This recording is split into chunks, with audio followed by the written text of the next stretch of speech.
morning everyone. This is Somti. Welcomes you all in biology learning.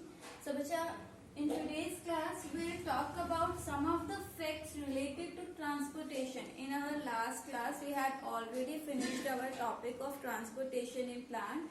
हम complete कर चुके हैं. But today I will discuss some of the extra notes.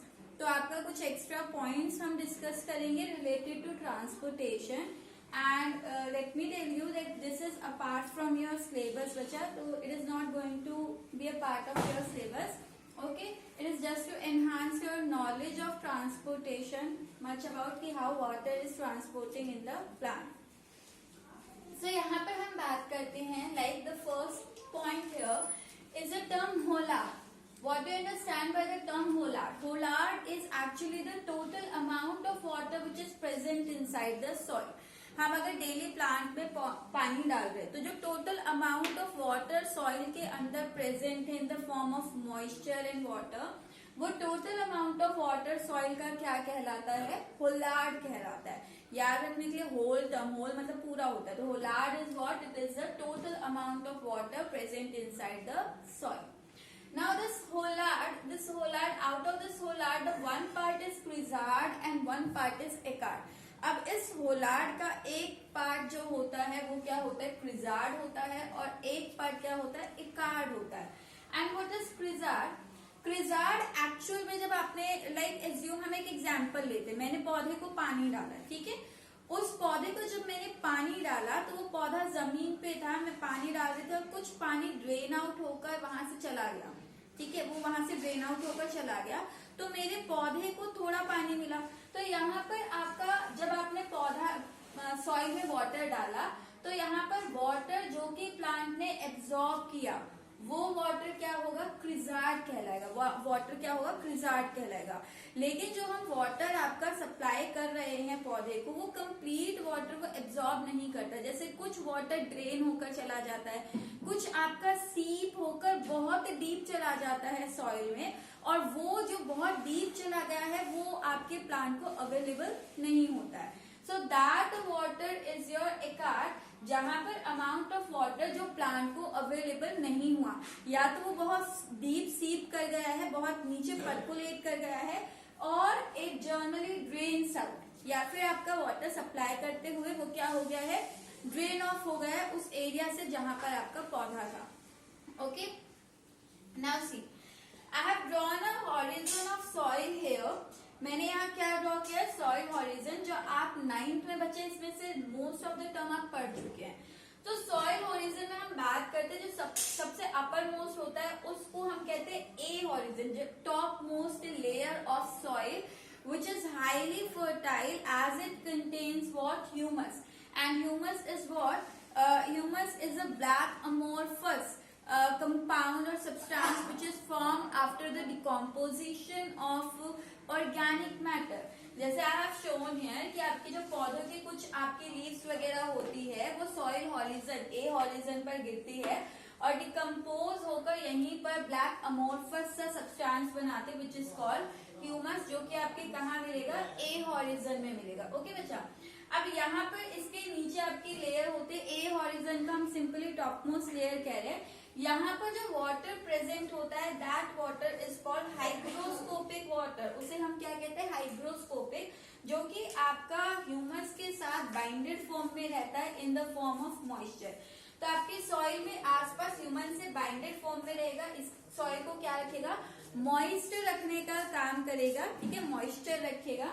तो वो part आपका क्या कहला रहा है? Hygroscopic water.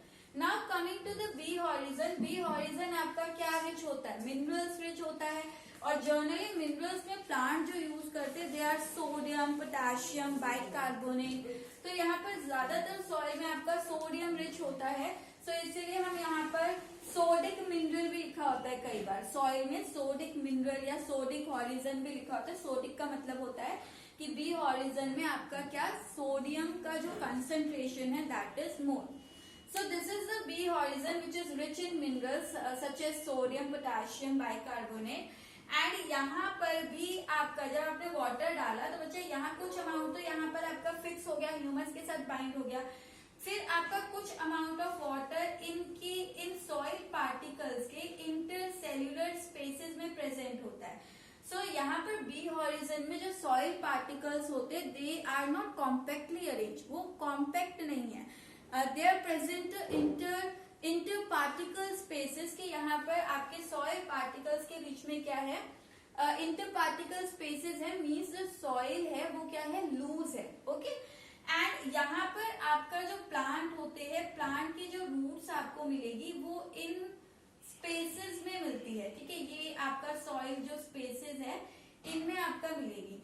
मीन्स अगर हम बात करें कि प्लांट को जो अवेलेबल वाटर होता है वो कौन सा होता है, तो प्लांट्स की रूट जनरली जो होती हैं वो बी हॉरिजन तक होती है, जहां पर मिनरल्स प्रेजेंट होंगे। ओके, प्लांट की ज्यादातर प्लांट्स की जो रूट पेनिट्रेट करती है वो किस रीजन तक करती है, बी हॉरिजन, जहां उसे मिनरल अवेलेबल है, because these minerals they are going to use in their growth and development. Okay, so यहाँ पर आपका जो बी हॉरिजन में विद मिनरल्स के साथ आपका जो वाटर यहाँ पर सॉइल पार्टिकल्स के बीच में ट्रैप है, that water is called capillary water. इसी वाटर को हम क्या कहते हैं, कैपिलरी वाटर, और this water is also known as available water. Why we are calling it available, because this is the amount of water which plant is going to use for its growth and development. तो capillary और available water क्या है, actual water जो plant use करते हैं। Okay, then beyond this यहाँ पर आपका और नीचे जाते हैं तो आपके सी हॉरिजन में फ्रेगमेंटेड रॉक्स के पीसेस होते हैं, टूटे हुए रॉक के पीसेस, और नीचे जाते तो पेरेंट रॉक होता है। ओके, तो यहाँ पर बिल्कुल डीप में अगर हम जाए पेरेंट रॉक में, तो पेरेंट रॉक में बच्चा कुछ रॉक जो होते हैं दे आर इम्परमिएबल की वाटर जो है वो यहाँ पर परकोलेट कर ही नहीं सकता। ओके, क्योंकि यहाँ पर आपका रॉक जो है वो कॉम्पैक्टली, उसके अंदर जो पार्टिकल्स है वो कॉम्पैक्टली अरेंज है, तो वाटर जब आपका ऊपर से सीप होके परकोलेट होकर नीचे आता है तो वो आपका इन इम्परमिएबल रॉक्स के अंदर पेनिट्रेट नहीं कर पाता, ये रॉक उसे एब्जॉर्ब नहीं करते हैं, और वाटर आपका इसी ओरिजिन में क्या हो जाता है, इकट्ठा हो जाता है। तो आपका दिस रीजन, यहाँ पर आपके जो रॉक्स हैं उन्हें कहा जाता है porous rock. Porous means these rock have pores over their surface, so they can easily absorb the water which is coming from the soil. Okay, तो ये क्या करते हैं, वाटर को एब्जॉर्ब करते हैं, and these porous soils they become saturated with water, यानी कि पूरी तरह से पानी से क्या हो जाता है, saturated, and this region forms your ground water. यही आपका क्या बनाता है, ग्राउंड वाटर कहलाता है। ठीक है, तो ग्राउंड वाटर तक आपकी जो प्लांट की जो रूट्स हैं वो पेनिट्रेट उतना ज्यादा नहीं करती हैं। ठीक है, बहुत रेयर चांसेस होंगे। प्लांट की रूट हमेशा आपका कहाँ तक मिलेगी, जहां पर आपको मिनरल्स अवेलेबल है, यानी कि बी हॉरिजन तक मिलती है। ओके, सो यहाँ पर this is the third type of water called ground water which is present or absorbed by the porous rocks and they get saturated with this groundwater। ये कौन एब्जॉर्ब करता है, porous rock, और porous rock क्या हो जाता है, saturated, यानी कि पूरी तरह से ग्राउंड वाटर से फिल्ड होते हैं। Now the next type of water is chemically bound water, and what is this chemically bound water, वो वाटर जो कि आपका केमिकल्स से यानी कि मिनरल्स वगैरह से बाउंड हो।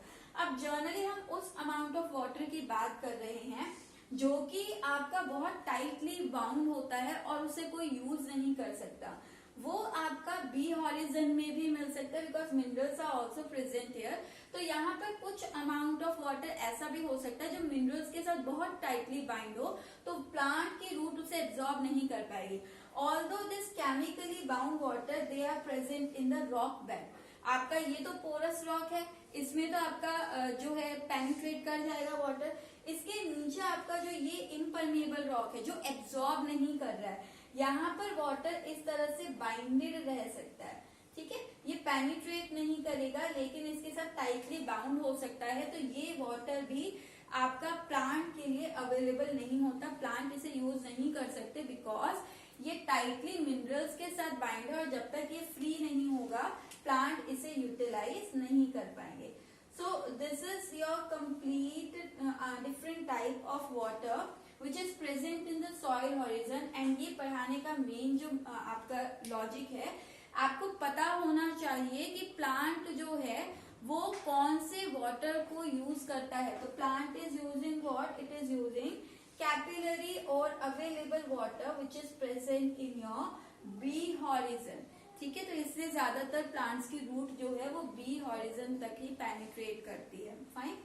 अच्छा बच्चा, अगर यहाँ आपको मैं एनलार्ज करके देखूं, मीन्स इसके रूट का सेक्शन और यहाँ आसपास क्या है, सॉइल है, यहाँ आसपास क्या है, सॉइल है, एंड इस सॉइल के अंदर आपका क्या प्रेजेंट है, वाटर प्रेजेंट है। तो आप टोल्ड यू कि वाटर जो है वो सिंपली आपका पोटेंशियल वाटर कंसंट्रेशन की हमने बात की थी, कई बुक्स में आपको वाटर पोटेंशियल भी लिखा होगा। वाटर पोटेंशियल और वाटर कंसंट्रेशन क्या है, वाटर पोटेंशियल बच्चे एक एनर्जी होती है जिसके थ्रू फ्री वाटर जो है वो मूव कर पाता है, वाटर पार्टिकल भाग रहे होते हैं। ठीक है, तो भाग रहे जिस एनर्जी के साथ, वही उसका क्या है, वाटर पोटेंशियल। तो वाटर जो मूव करता है वो हमेशा हाई वाटर पोटेंशियल से लो की तरफ करेगा, जहां एनर्जी ज्यादा है वहां से जहां कम है वहां की तरफ, यानी कि हाई कंसंट्रेशन से लो कंसंट्रेशन की तरफ। सिंपल लैंग्वेज हमने यही पढ़ा है कि यहाँ पर वाटर जो है वो ज्यादा फ्री है मॉलिक्यूल्स, तो ये आपका हाई रीजन से कहाँ पर जाएंगे, लो जाइलम तक मूव करेंगे। ठीक है, तो वाटर आपका इन रूट्स के अंदर पेनिट्रेट करता है and then cell to cell move कर रहा है। सेल टू सेल मूवमेंट यानी कि यहाँ पर क्या हो रहा है, डिफ्यूजन हो रहा है, जब तक आपका जाइलम में नहीं जाता, क्योंकि हमने जो फोर्सेस पढ़े थे, transpiration, root pressure, then we have talk about cohesion, adhesion, वो सारे फोर्सेस आपके यहाँ जाकर ऑपरेट हो रहे हैं। लेकिन उससे पहले आपका वाटर जो root cell to cell move कर रहा है वहां पर डिफ्यूजन। तो I have told you diffusion तो होता ही है हायर प्लांट में, उसके साथ आपके उस वाटर कॉलम को लॉन्ग डिस्टेंसेस तक खींचने के लिए आपके कुछ और फोर्सेस होते हैं। तो यहाँ धीरे धीरे डिफ्यूजन के थ्रू ये वाटर कहाँ से, हाई कंसंट्रेशन हम बोल सकते हैं, हाई कंसंट्रेशन, या फिर अब इसी को मैं टर्म दे सकती हूँ क्या, हाई वाटर पोटेंशियल। बच्चा वाटर पोटेंशियल के लिए ये सिंबल होता है, ठीक है, साई डब्ल्यू, इसे हम कहते हैं psi, this is the sign of psi. Psi W represent what, high water potential. High water potential से, हाई कंसंट्रेशन से वाटर कहाँ जाएगा, जहां सेल के अंदर वाटर पोटेंशियल यानी फ्री वाटर कम है या फिर वाटर का कंसंट्रेशन कम है। Okay, through diffusion. अब यहाँ पर आपका जो मूव करता है, तो देखो यहाँ इतने सारे सेल्स हैं, वाटर दो तरह से मूव कर सकता है बच्चा। Either this water molecule they enters between this cells, कि सेल्स के बिटवीन स्पेसेस जो है, between the spaces of cells, यहाँ से पेनिट्रेट करके जा रहा हूँ, सेल के स्पेसेस से अगर पेनिट्रेट करके जा रहा हूँ। और दूसरा तरीका होता है कि हमें पता है एक सेल दूसरे सेल से कनेक्टेड होता है प्लाज्मोडेस्माटा के थ्रू, है ना, पढ़ी हुई ये टर्म भी। तो यहाँ पर एक सेल दूसरे से कम्युनिकेट करते हैं थ्रू प्लाज्मोडेस्माटा। अगर ये वाटर आपका सेल टू सेल यानी कि सेल टू सेल मेम्ब्रेन को क्रॉस करता हुआ जा रहा है, तो दो तरीके बचा, या तो सेल टू सेल आपका जाए या फिर आपका बिटवीन द स्पेसेस आपका जा रहा हो। ठीक है, ये दो तरीके हैं। इन्हीं दो तरीकों को हम नाम देते हैं कि किस मैकेनिज्म के थ्रू जा रहा है। The one mechanism is called apoplast. Apoplast जहां पर वाटर मूव कर रहा है between cell spaces, cell spaces के बीच से मूव कर रहा है। और दूसरा है सिम। सिम का मतलब होता है जुड़ा हुआ, ठीक है, सिम, फोन का सिम होता है ना, आप एक दूसरे से जुड़े रहते हैं सिम से। तो सिम प्लस जहां पर वाटर जो है from one cell to cell यानी कि आपका क्रॉस कर रहा है cell, cross cell membrane of adjacent cell. अगर एडजेसेंट सेल की मेम्ब्रेन को आपका यहाँ पर क्रॉस कर रहा है, then that is your symplast mechanism. अब यहाँ पर 1 मार्क्स में पूछा जाता है ज्यादातर वाटर किस मैकेनिज्म से जाता है, एपोप्लास्ट से कि सिम्प्लास्ट से। तो बच्चा मोस्ट ऑफ द वाटर आपका जो मूव करता है वो किसके थ्रू मूव करता है, एपोप्लास्ट के थ्रू मूव करता है, यानी कि सेल स्पेसेस के बीच से जाता है। तो 1 मार्क्स में आपका यहाँ पर ध्यान रखिएगा कि मोस्टली वाटर जो आपका मूव करता है वो किस मैकेनिज्म के थ्रू, एपोप्लास्ट। ओके, अगर कोई वाटर आपका सिम्प्लास्ट मैकेनिज्म को फॉलो कर रहा है तो भी कई बार एंडोडर्मिस में जाकर उसे क्या ऑप्ट करना पड़ता है, सिम को भी कन्वर्ट होना पड़ता है एपो में। ऐसा क्यों? यहाँ तक तो बच्चा सेल टू सेल क्रॉस कर गया। हमने एक आपका कंपाउंड पढ़ा है स्यूबेरिन, पढ़ा है ना सबने, 9th में ये सारी चीजें पढ़ी हुई है हमने, ग्राउंड टिश्यू वगैरह, है ना। तो यहाँ पर स्यूबेरिन की हम बात करते हैं। स्यूबेरिन एंडोडर्मिस में हमने बात की थी, एंडोडर्मिस में कई बार आपका डिपोजिशन होती है और ये डिपोजिशन किसकी है, स्यूबेरिन की है। And suberin we know that this compound is impermeable, impermeable for water, impermeable for water, कि ये वाटर के लिए क्या है, इम्परमिएबल, यानी कि वाटर इसे क्रॉस नहीं कर सकता। जब वाटर इस सेल को क्रॉस नहीं कर पाएगा तो क्या करेगा, तो बच्चा यहाँ पर आपका इस अगेन वो क्या करेगा, इस सेल के बीच में एंडोडर्मिस की जो लेयर है, एंडोडर्मिस की लेयर में मान लो ये सेल आपका जो था स्यूबेरिन की डिपोजिशन थी, तो वो क्या करेगा, इन स्पेसेस में एंटर करेगा और स्पेसेस से फिर आपके दो एंडोडर्मिस के सेल के बीच से मूव करेगा, यहाँ बीच की स्पेस से मूव करेगा। ठीक है, तो ये आपका वहां पर सेल मेम्ब्रेन को क्रॉस नहीं करता है।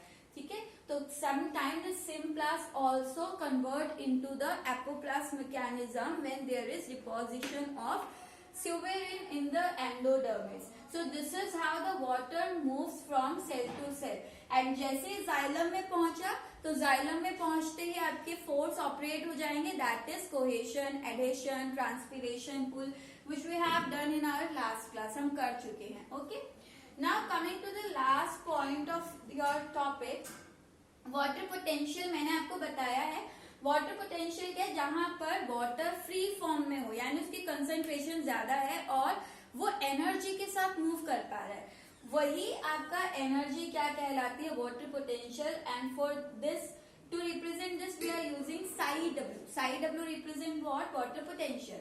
अब अच्छा, कभी भी प्योर वाटर होता है, प्योर वाटर यानी कि उसमें कुछ भी मिनरल्स नहीं, कोई सॉल्यूट नहीं है, तो प्योर वाटर का वाटर पोटेंशियल ध्यान रखिएगा हमेशा क्या होता है, जीरो।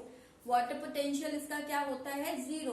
मैक्सिमम एनर्जी, कोई सॉल्यूट नहीं है यहाँ पर और ये आराम से मूव कर रहा है। ठीक है, तेजी से मूव कर रहा है। बट जैसे ही मैं इसके अंदर, वाटर के अंदर, मान लो वाटर के अंदर, जैसे यहाँ पर हम बात करते हैं कि फ्लोएम में भी वाटर है लेकिन उसके अंदर क्या है, सॉल्यूट है।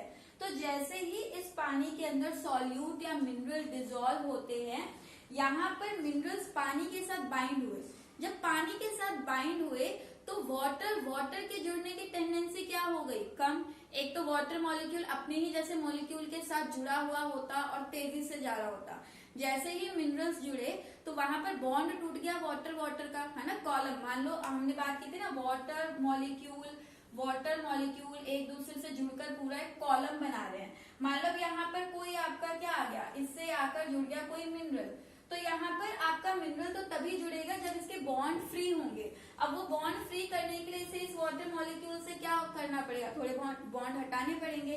तो यहाँ पर क्या हुआ कि जैसे ही कोई सॉल्यूट हम पानी में घोलते हैं तो वो सॉल्यूट वाटर के साथ बाइंड होता है, और जैसे वो वाटर के साथ बाइंड हुआ तो वाटर मॉलिक्यूल के जो बाइंडिंग है वो टूटी। और यहाँ पर हम बात करते हैं कि जो उसका पोटेंशियल है, यानी कि एनर्जी, जिस एनर्जी से वाटर मॉलिक्यूल दौड़ रहे थे वो एनर्जी क्या हो गई, कम। यानी कि जैसे ही आप पानी के अंदर सॉल्यूट डालते हैं तो ये वाटर पोटेंशियल क्या हो जाता है, नेगेटिव कम हो जाता है। मैक्सिमम हम लेते हैं जीरो प्योर वाटर का, कि वाटर मॉलिक्यूल एक दूसरे से बाइंडेड है और पूरी एनर्जी के साथ मूव कर रहे हैं। जैसे हमने सॉल्यूट डाला, सॉल्यूट उस वाटर के साथ क्या करेंगे, बाइंड कर जाएंगे, जिसकी वजह से जो वाटर के मूव करने की टेंडेंसी है, एनर्जी है, वो क्या हो जाती है, कम हो जाती है। तो जैसे ही बाइंड किए वाटर पोटेंशियल क्या हो गया, नेगेटिव हो गया। अब ये वाटर पोटेंशियल हमारा क्या काम आता है, हमें पता है वाटर पोटेंशियल क्या काम आ रहा है। हमें जब पता होगा कि कहाँ हाई वाटर पोटेंशियल है, कहाँ लो वाटर पोटेंशियल, तो उसी तरफ हम वाटर को मूव कराएंगे, मीन्स प्लांट अपना उसी तरफ वाटर को मूव कराएगा। तो बच्चा ये वाटर पोटेंशियल कैलकुलेट करने के लिए एक फॉर्मूला होता है, that is psi W is equal to psi S plus psi P, जहां पर साई S जो होता है ये रिप्रेजेंट करता है सॉल्यूट पोटेंशियल को। किसको? सॉल्यूट पोटेंशियल, यानी जब पानी के अंदर मिनरल्स घुल गए। और यहाँ पर P रिप्रेजेंट करता है वाटर जो प्रेशर एक्सर्ट कर रहा है, और सॉल्यूट जो प्रेशर एक्सर्ट कर रहा है, यानी कि ये होता है प्रेशर पोटेंशियल, कि सॉल्यूट आपका जो है अटैच होके कितना प्रेशर आपका एक्सर्ट कर रहा है। तो वाटर पोटेंशियल एक्चुअली सम है, हमें वाटर कितना फ्री एनर्जी के साथ मूव कर रहा है कैसे पता चलेगा? जब हमें पता हो कि उस पानी के अंदर सॉल्यूट पोटेंशियल कितना है। अगर आपने सॉल्यूट कम घोला है तो वो तेजी से जा रहा होगा, सॉल्यूट ज्यादा घोला है तो वो कम तेजी से जाएगा, है ना, क्योंकि उसकी एनर्जी कम हो जाएगी। तो ये डिपेंड करता है किस पर? सॉल्यूट पोटेंशियल पर, और उसका आपका प्रेशर क्या है, तो प्रेशर पोटेंशियल पर। अब बच्चे यहाँ ध्यान रखिएगा, सॉल्यूट पोटेंशियल हमेशा क्या होता है? नेगेटिव होता है। क्या होता है? नेगेटिव। ठीक है, तो यहाँ पर अब इसका इम्प्लीमेंट कहाँ करते हैं फॉर्मूले का? एज्यूम कर लो यहाँ पर दो सेल दिए मैंने आपको, ठीक है, मैंने इस सेल में आपको सॉल्यूट पोटेंशियल दिया और प्रेशर पोटेंशियल दिया। यहाँ पर ये सॉल्यूट पोटेंशियल है, अगर मैं नेगेटिव ना भी लगाऊ ना तो अंडरस्टूड रखना है ये कि जो आपका सॉल्यूट पोटेंशियल है वो क्या होता है? हमेशा नेगेटिव। ठीक है, तो ये तो अभी आपको इजी समझाने के लिए मैं बता रही हूँ, अदरवाइज अगर नहीं होता है तो अंडरस्टूड है, जैसे ही सॉल्यूट घुलेगा कम हो जाएगी एनर्जी, तो सॉल्यूट पोटेंशियल हमेशा क्या होता है? नेगेटिव। तो यहाँ सॉल्यूट पोटेंशियल है, प्रेशर पोटेंशियल है। अगर मैं कहूँ इनका वाटर पोटेंशियल, अब मैं कहूँ क्वेश्चन है कि वाटर आपका किन सेल्स में मूव करेगा, A टू B में जाएगा या B टू C में जाएगा, आपको कैसे पता चलेगा? भाई सेल में जो पानी है वो A से B में जाए या B से A में जाए, कैसे पता चलेगा? हमें तब पता चलेगा ना जब हमें वाटर की कंसेंट्रेशन यानी उसका पोटेंशियल पता हो कि A में कितना कंसेंट्रेशन है और B में कितना कंसेंट्रेशन है, A में कितना पोटेंशियल है और B में कितना पोटेंशियल है। और वो हमें कैसे पता चलेगा? जब हम वाटर पोटेंशियल कैलकुलेट करेंगे। यहाँ वाटर पोटेंशियल कैलकुलेट कर लीजिए, यहाँ पर फॉर्मूले में आप डालेंगे तो -5 + 12 प्लस माइनस माइनस 12 में से 5 गए बच्चा 7, तो ये क्या आ जाएगा आपका? यहाँ पर आपका वाटर पोटेंशियल जो है वो आएगा 7। साइन किसका रहेगा? ये माइनस है या प्लस है, तो प्लस का 12 बड़ा है तो साइन प्लस का रहेगा। ठीक है, सेकेंड में देखो यहाँ पर again -2 + 8 plus minus minus minus किया 8 में से तो कितना बचा? 6, तो यहाँ वाटर पोटेंशियल क्या हो गया? 6। साइन किससे का रहेगा? 8 पे बड़ा है तो साइन प्लस का रहेगा। अब देखिए वाटर पोटेंशियल मुझे पता है, यानी कि वाटर की एनर्जी मुझे पता है, कंसंट्रेशन, कि इस सेल में आपका क्या है? 7, इस सेल में क्या है? 6, तो ज्यादा किस में है? A में, है ना, यहाँ 7 है यहाँ 6 है, तो हमेशा वाटर कहाँ से कहाँ मूव करता है? हाई से लो की तरफ, क्योंकि यहाँ A में हाई है तो वाटर, इसका आंसर क्या हो जाएगा कि वाटर मूव करेगा कहाँ से कहाँ? From A to B। Okay, so I am giving you one question for homework for this water potential. आपको एक क्वेश्चन में होमवर्क में दे रही हूँ बच्चा। सो यहाँ पर लिख देते हैं आपका question is that you have this